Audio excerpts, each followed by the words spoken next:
Hello बच्चों, स्वागत है सभी का। बच्चों अध्याय 12 का पार्ट चौथा आ चुका है।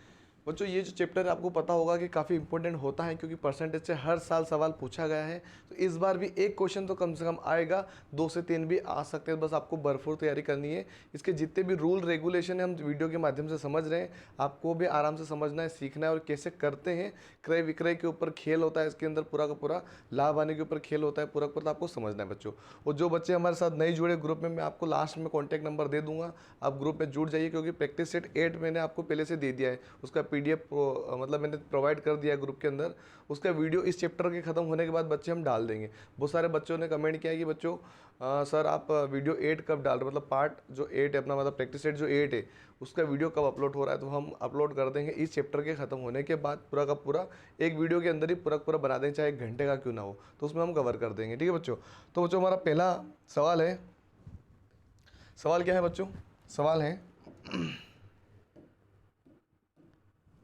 एक दुकानदार ने 2 दर्जन ब्रश, समझते हो बच्चों दर्जन का मतलब क्या होता है? सबसे पहला काम होता है दर्जन का मतलब समझना। दर्जन का मतलब होता है बच्चों 12। एक दर्जन बराबर होता है 12। चाहे वो किसी भी, सब अधिकतर आपने सुना होगा केलों के बारे में सुना होगा, मतलब केले ही दर्जन में नहीं होते, जो भी चीज़ 12 होती है उसको दर्जन माना गया है। ठीक है, तो उसने कितने दर्जन खरीदे? 2 दर्जन। कितने? 2 दर्जन खरीदे ब्रश 10 रुपए के हिसाब से। ठीक है, उसने कितने दर्जन खरीदे? 2 दर्जन का मतलब क्या होगा? 12 एक दर्जन का होगा तो 2 दर्जन का हो जाएगा 24 ब्रश खरीदे उसने। 24 ब्रश खरीदे कि नहीं खरीदे? एक दर्जन के हिसाब से 12 होते हैं, तो 2 दर्जन के हिसाब से कितने हो गए? 24 ब्रश हो गए। 12 दूनी 24। और एक ब्रश की जो कीमत है 10 रुपये प्रति दर्जन बोला उसने, 10 रुपये प्रति दर्जन, मतलब एक दर्जन की कीमत थी 10 रुपये, तो 2 दर्जन की कीमत कितनी हो गई बच्चों? 10 और 10 कितने हो जाएंगे? टोटल 20 रुपये हो गए हैं, है ना। 2 दर्जन का मतलब कितने हो गए? 20 रुपये यहाँ पे टोटल हो गया है। वो बोल रहा है कि वह एक प्रति ब्रश बेचता है। अब अपने पास टोटल 24 ब्रश आए थे, 24 ब्रश का मूल्य पड़ा अपने को 20 रुपये। शुरुआत में कितने रुपए पड़ा मुझे? 20 रुपये में पड़ा। ठीक है, ये बोला गया उसने। अगर वो 1 रुपये के हिसाब से बेचे, कितने रुपये के हिसाब से? 1 रुपये के हिसाब से बेचे, तो उसके पास तो टोटल 24 ब्रश है, तो 24 ब्रश को 24 रुपये में बेच देगा। सिंपल सी बात है ना।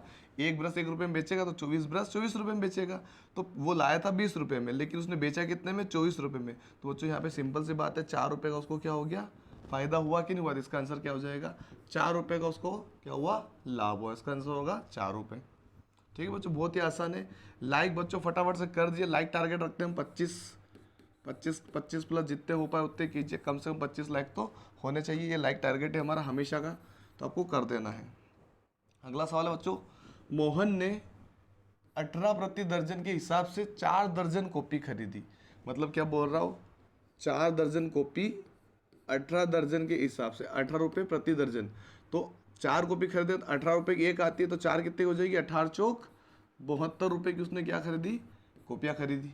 ठीक है, भाव कम हो गया। क्या हो गया? भाव कम होने के कारण उसने क्या किया? 16 प्रति दर्जन से हिसाब से 16 रुपये के हिसाब से 3 दर्जन बेच दिए उसने। मतलब ये हो गया उसने खरीदा।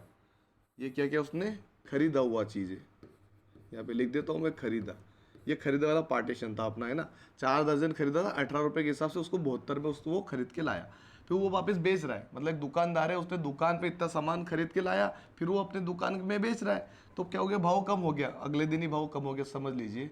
तो 16 रुपये प्रति दर्जन के हिसाब से, 16 दर्जन प्रति दर्जन के हिसाब से 3 दर्जन उसने बेचे, तो 16 48 रुपये के कितने बेच दिए उसने? 3 दर्जन बेच दिए। वो लाया था 4, तो 3 तो उसने 16 के हिसाब से बेचे, तो टोटल पैसे हो गए 48 रुपये उसके बेचने पर।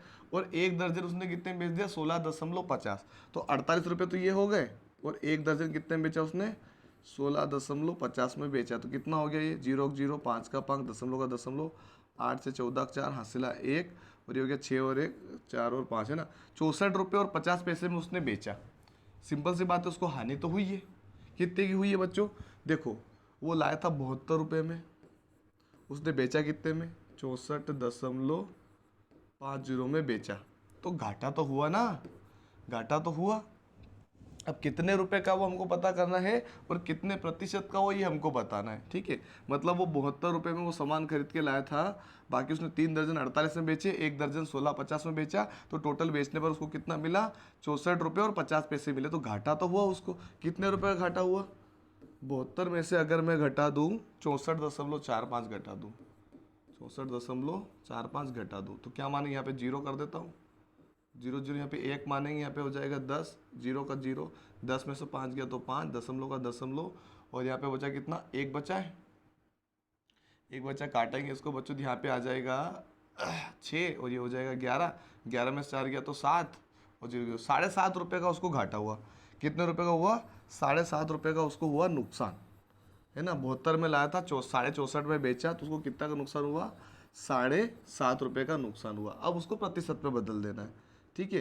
तो अपने को प्रतिशत में कैसे बदलना है, उसको घाटा हुआ 7.5 रुपये का, कितने रुपए में से, 72 रुपये में से, परसेंटेज निकालना तो 100 लगा देंगे। पता हो ना बच्चों, नीचे जो जिसमें जो मेन प्राइस है वो नीचे लिखते हैं, जितने का नुकसान हुआ है, जितने का फायदा उसको ऊपर लिखते हैं, वो परसेंटेज के लिए 100 लगा देंगे। तो बच्चों सिंपल सी बात है, अगर मैं यहाँ पे पॉइंट हटाऊंगा तो 2 संख्या है तो 2 जीरो नीचे लग जाएंगे, ठीक है, 2 जीरो नीचे लग जाएंगे, तो 2 जीरो से 2 जीरो कट गए, ठीक है, 2 जीरो से 2 जीरो कट गए, ठीक है। 72 बचा, ऊपर बचा 750 बचा, तो 750 में हम किसका भाग दे देंगे, 72 का हम भाग दे देंगे। तो 72 एक कम 72 कितना बचा, यहाँ पर बचा बच्चों, यहाँ पर बचेगा 3 बचेगा, क्रॉस ऊपर से उतारेंगे 0, ठीक है, कितना उतारेंगे 0, ठीक है बच्चों। अब 0 उतारा तो पहले यहाँ पे 0 देना पड़ेगा, तब जाके नीचे उतरेगा, है ना, सिंपल सी बात है। या फिर आप ये सब समझ सकते हो, जैसे अगर आपको भाग ये सारा समझ में नहीं आता तो ये भी समझ सकते हो कि 72 का अगर मैं 10 बार लिखूँ, 72 धाम 720 होगा, 10 बार में 720 आएगा कि नहीं आएगा, बिल्कुल आएगा। कितना बचेगा, 30 बच जाएगा, इस प्रकार से समझ सकते हो। 30 बचा तो 30 को कहाँ लिख देंगे, ऊपर, और 72 को कहाँ लिख देंगे, नीचे, ठीक है। क्या ये ऑप्शन में है, नहीं है। अब ये एक दूसरे से कट रहा है, ये किससे कट रहा है, एक दूसरे से कट रहा है, तो ये कट रहा है 6 से काट सकते हैं, 6 से कट रहा है, 6 पंजे की 30 और 12 छंग 72, यानी 10 सहित 5/12 बच्चों इसका क्या होगा, आंसर होगा। इतने परसेंट का उसको क्या हुआ, हानि हुई, जो कि ऑप्शन नंबर है हमारा पहला वाला इसका आंसर होगा, है ना। ये ध्यान रखिए, शहीद में आया था 30 ऊपर लिखा, जिससे भाग देते उसको नीचे रखा, ये 6 से कटा, 6 पंजे की 30 और 12 छंग 6 का गुणा 12 बार करेंगे, 12 छंग 72, तो 12 बार में ये कटा, तो 10 सहित 5/12 इसका आंसर है। अगला क्वेश्चन है बच्चों हमारा, सवाल है, एक कार को 45,000 में बेचने पर, 45,000 में बेचने पर 10% की हानि होती है, तो क्रय मूल्य ज्ञात कीजिए कार का। बच्चों जब भी अपने को क्या निकालना है, क्रय मूल्य निकालना हो, क्या निकालना हो, क्रय मूल्य निकालना हो, तो बराबर में उसके क्या आएगा, विक्रय मूल्य होना चाहिए, गुणे में ऊपर 100 रहेगा और नीचे 100 माइनस आर रहेगा। हानि हो रही ना, हानि होगी तो हम क्या लगाएंगे, माइनस लगाएंगे और आर लगाएंगे, ठीक है। आर का मतलब होगा जो प्रतिशत जितना भी है। अगर लाभ होता तो बच्चों यहाँ पे मैं क्या लगाता, प्लस लगाता, ठीक है, फॉर्मूला यही रहता है, लाभ के लिए यहाँ पे प्लस हो जाता, हानि है तो माइनस रहेगा। क्रय मूल्य निकालना हो तो एक तो ये फॉर्मूला होता है, दूसरा क्या होगा, लाभ अगर निकालना होता तो यहाँ पे मैं प्लस लगा लेता। तो क्रय मूल्य हमको निकालना है, तो विक्रय मूल्य कितना दिया, बेचा ना, बेचने को क्या बोलते हैं, विक्रय मूल्य बोलते हैं। विक्रय मूल्य अपना कितना है, 45,000 है, गुणे में 100 ऊपर आ जाएगा, ठीक है। 100 में से कितना माइनस करेंगे, 10 को माइनस करूंगा मैं, 100 में से इसको माइनस करूंगा 10 को, या फिर मैं लिख देता हूँ 100 माइनस आर का मतलब रेट, परसेंटेज रेट कितना है 10 है, ठीक है। तो क्या बन जाएगा ये 45,000 गुणे में ऊपर आ जाएगा 100 और बटे में आ जाएगा 90, ठीक है। तो एक जीरो से एक जीरो कट गया, ठीक है। 9 एक कम 9, 9 पंजे 45, ठीक है। 5 यहाँ पर बचा, फिर ये 3 जीरो पीछे के बचे और एक जीरो ये, मतलब 5,000 तो इधर बच गया और गुणे में बचा इधर 10, नीचे कुछ भी नहीं, एक है तो छोड़ दो। 5,000 का 10 में गुणा हुआ तो कितना हो जाएगा, ये 50,000 हो जाएगा बच्चों। तो इसका क्रय मूल्य कितना था बच्चों, 50,000, जो कि ऑप्शन नंबर तीसरा अपना आंसर है बच्चों, ठीक है। नेक्स्ट क्वेश्चन की बात करते हैं। अगला क्वेश्चन है हमारा बच्चों, सेम क्वेश्चन है, इसमें भी क्रय मूल्य निकालना है, तो आप इसको होमवर्क में लिख लीजिए फटाफट से। और बच्चों कमेंट करके जरूर बताया करें कि 21 का आंसर क्या आएगा। बहुत सारे बच्चे कमेंट नहीं करते, वो सॉल्यूशन करके देखिए, आपका आंसर बनेगा, बिल्कुल बनेगा। बस यहाँ पे लाभ लिखा है तो नीचे क्या लगाना, वहाँ पे प्लस लगा देना, 100 प्लस आर, ठीक है। वहाँ पे 10 की 100 की जगह 110 हो जाएगा नीचे, इसका ध्यान रखिएगा। चलो बच्चों, अगला सवाल है 22 नंबर का। राम ने एक घोड़ा 450 में खरीदा और उस घोड़े को 10% लाभ पर शाम को बेचा, फिर शाम ने 20% लाभ पर मोहन को बेचा, तो बताइए मोहन ने उस घोड़े को कितने रुपयों में खरीदा। देखिए बच्चों, पहले राम की बात करते हैं। आर का मतलब हो गया राम कितने में लेके आया था? 450 रुपये में लेके आया था, ठीक है। फिर उसको उसने किससे बेचा? शाम को बेचा। किसको बेचा?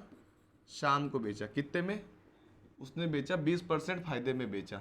तो पहले इसका 450 का हम क्या निकाल लेते हैं? 20% निकाल लेते हैं। 450 का क्या निकाल लेते हैं? 20%। तो 2 जीरो से 2 जीरो कट गया। 45 का गुणा अगर मैं 2 में करूंगा तो 45 दूनी हो जाएगा 90। मतलब 450 रुपये तो उसकी है ही सही, 90 और जोड़ के वो देगा। कितने हो जाएंगे? 0, 14 4 हासिला 1, 540 में उसने किसको दिया? शाम को दिया। मतलब शाम ने कितने में खरीदा उसको? 540 में खरीदा, ठीक है। फिर क्या हो गया? लाभ पर मोहन को बेचा। नहीं, ऊपर उल्टा कर दे। 10% में उसने शाम को बेचा था। किसको? यहाँ पे थोड़ा नीचे वाला कर दिया आप लोगों ने। फिर से करते हैं इसको, थोड़ा सा गड़बड़ी हो चुकी है।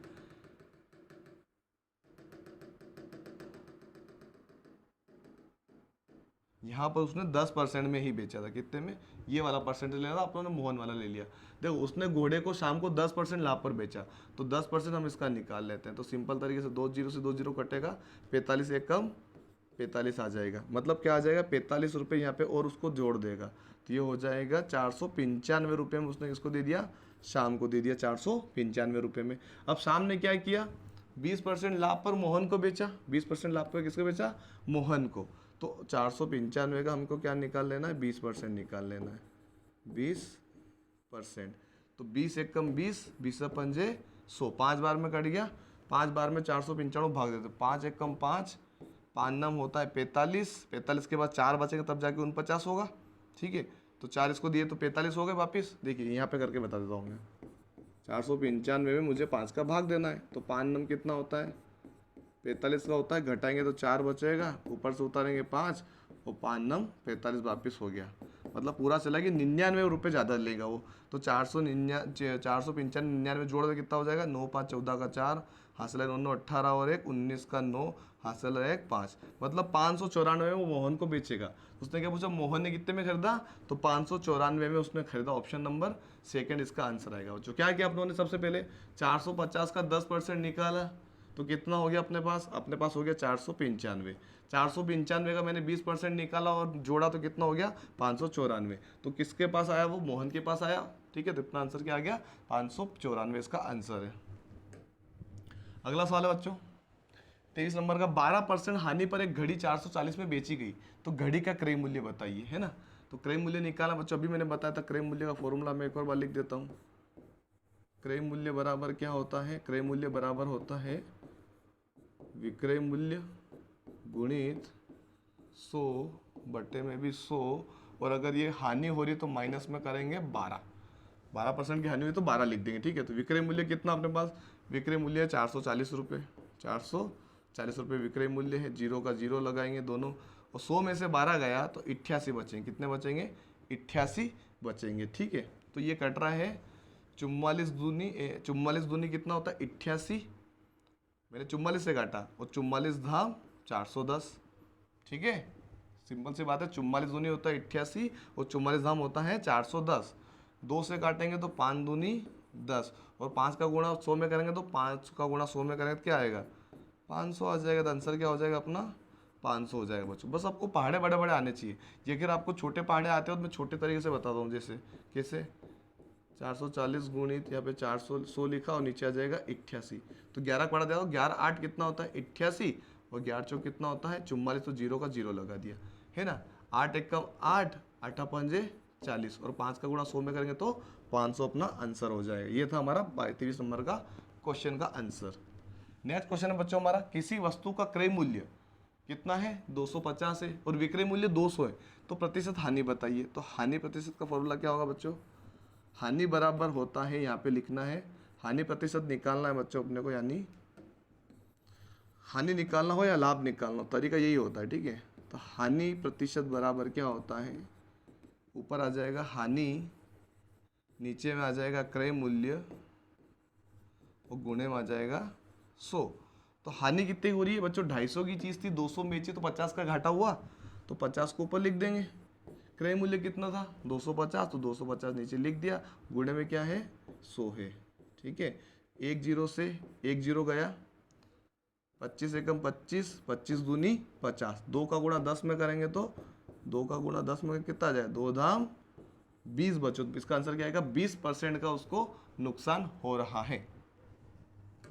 अगला सवाल है बच्चों, हरि ने एक बेल 480 में खरीदा और उसे कितने में बेचे, उसे 12% का लाभ हो। उसने क्या बोला, 480 में खरीदा और कितने में बेचे, उसको 12% का लाभ हो।